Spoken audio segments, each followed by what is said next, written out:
পার্বতী। এই দেখো বাড়ির আমাদের বাড়ি কাটা। বন্ধুরা ইতিমধ্যে আমরা কিন্তু চলে এসেছিলাম কুমারটুলিতে। আর কুমারটুলি থেকে আজকে বেরোনোর কথা ছিল শিল্পী সনাতন পালের স্টুডিও থেকে একটা গণেশ ঠাকুর, কিন্তু এই যা ওয়েদার, আসলাম যখন দেখলাম প্যাক হয়ে গেছে। তোমাদের কিন্তু আগে আমি ভিডিওতে আমরা সেটা শেয়ার করে দিয়েছি। চলো পুরো কুমারটুলিটা তোমাদের সাথে শেয়ার করলাম ঘুরে। আর রুমাদের যে ঠাকুরটা সেটা কিন্তু কাঠামো পাতা প্রায় হয়ে গেছে, মানে কাঠামো হয়ে গেছে, এবারে খড় পাতা শুরু হবে। তো স্কিপ না করে দেখতে থাকো। সঙ্গে একটা শিব ঠাকুর রয়েছে ফাইবারে। আর এখানে দেখো শিল্পী বঙ্কিম পালের স্টুডিওতে কিন্তু দুর্গা ঠাকুরের প্রস্তুতি এখন চলছে। পুরো ঠাকুর কিন্তু অনেকগুলো কমপ্লিট, আর এখানে দেখো কমপ্লিট করছিল। তো চলো দেখতে থাকো।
এই দেখো একটা গণেশ ঠাকুর যাচ্ছে, কিন্তু পুরো প্যাকড। আগের দিন তোমাদের দেখিয়েছিলাম না শিল্পী খোকা পালের স্টুডিওতে, কিন্তু এটা হয়েছে ফাইবারের।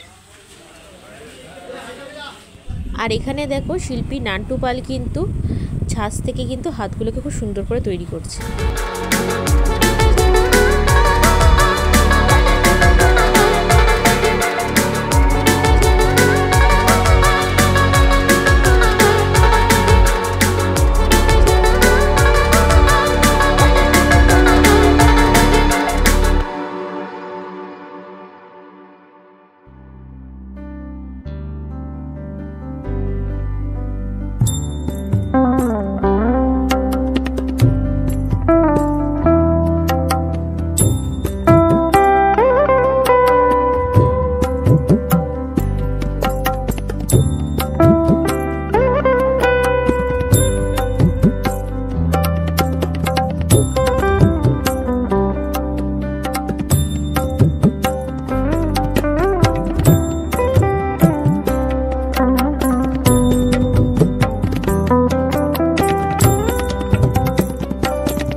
দেখো বাড়ির আমাদের বাড়ি কাঠামো কিন্তু শুরু হয়েছে মনসা ঠাকুর।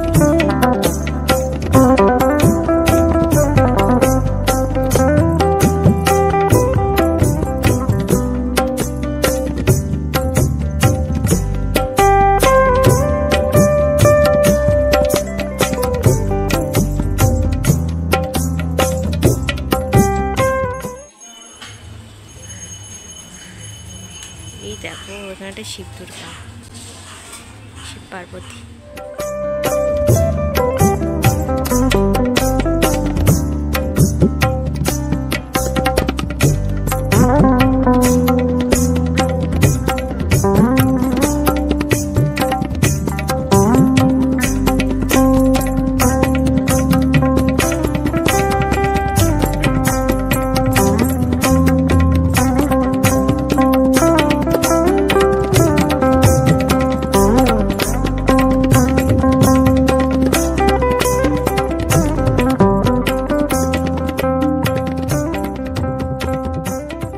ভিডিওটা ভালো লাগলে like comment share and subscribe করে দিও।